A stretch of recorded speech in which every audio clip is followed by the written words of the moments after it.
Tahukah Anda, jauh di dalam sistem pengolahan air kita, ada sebuah proses biologis yang luar biasa kuat, yang terjadi diam-diam. Nah, hari ini kita akan mengungkap bagaimana sepasukan mikroba tak kasat mata bekerja tanpa henti untuk menjaga air kita tetap aman. Mari kita mulai dengan melihat musuh yang mereka hadapi.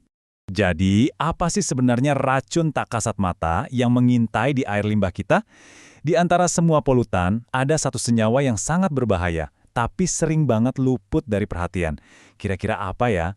Jawabannya adalah amonia. Betul, amonia yang sama yang mungkin Anda kenal dari produk-produk pembersih di rumah. Tapi, ceritanya jadi beda banget ketika senyawa ini ada di air limbah. Dia berubah jadi penjahat utama dalam kisah kita hari ini. Kenapa sih amonia ini jadi masalah besar? Gini, pertama, amonia itu sangat beracun buat ikan dan biota air lainnya. Kedua, dia memicu sesuatu yang namanya eutrofikasi. Ini kondisi di mana alga atau ganggang tumbuh meledak, menutupi permukaan air, dan akhirnya menyedot habis semua oksigen. Hasilnya, seluruh ekosistem di bawahnya bisa mati. Tapi untungnya, alam itu cerdas. Dia punya solusinya sendiri. Inilah yang membawa kita ke tahap pertama dari operasi pembersihan, yang dipimpin oleh pasukan pembersih pertama yang sangat-sangat terspesialisasi. Proses ini namanya nitrifikasi, dan ini adalah langkah kunci yang butuh banyak banget oksigen. Disinilah bakteri-bakteri spesialis memulai misi mereka, mengubah amonia yang tadinya super beracun menjadi senyawa lain yang jauh lebih stabil. Proses ini tuh kayak kerja tim di jalur perakitan biologis presisi banget. Pertama, bakteri jenis Nitrosomonas mengubah amonia jadi senyawa perantara yang namanya nitrit. Nah, setelah itu, tim bakteri kedua yaitu Nitrobakter langsung ngambil alih dan mengubah nitrit tadi menjadi nitrat yang jauh lebih aman. Jadi, yang paling penting untuk diingat dari tahap ini adalah nitrifikasi itu nggak menghilangkan nitrogennya, tapi dia mengubah bentuknya dari yang tadinya sangat berbahaya menjadi bentuk yang lebih stabil. Ibaratnya, ini menyiapkan panggung untuk langkah berikutnya. Eits, tapi tunggu dulu, pekerjaannya belum selesai. Meskipun amonia sudah dijinakan, sekarang kita punya nitrat. Nah, inilah saatnya kita memanggil pasukan pembersih kedua untuk menuntaskan misi. Oke, proses kedua ini namanya denitrifikasi. Dan seperti namanya, ini adalah kebalikannya.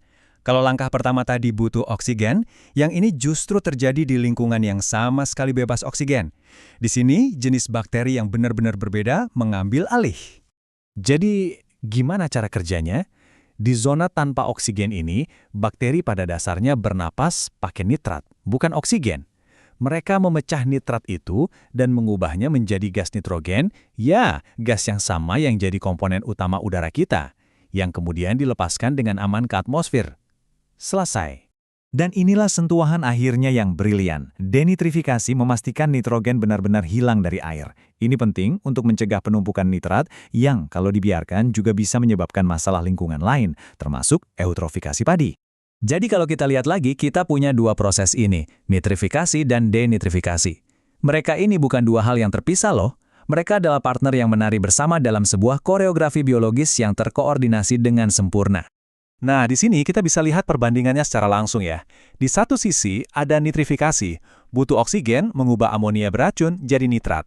Di sisi lain ada denitrifikasi, nggak butuh oksigen mengubah nitrat tadi menjadi gas nitrogen yang aman. Yang satu menyiapkan panggung, yang satunya lagi membereskan semuanya. Benar-benar kemitraan yang sempurna. Oke, proses alami ini kan keren banget ya. Tapi dalam pengolahan air limbah di dunia modern, kita butuh efisiensi maksimal.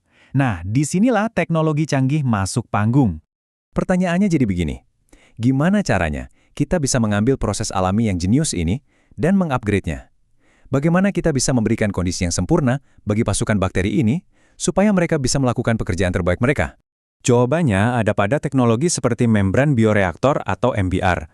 Coba bayangkan ini seperti apartemen super canggih yang kita bangun khusus untuk para bakteri pembersih kita. Sistem ini menggabungkan proses biologis alami yang tadi kita bahas dengan teknologi filtrasi membran yang super canggih.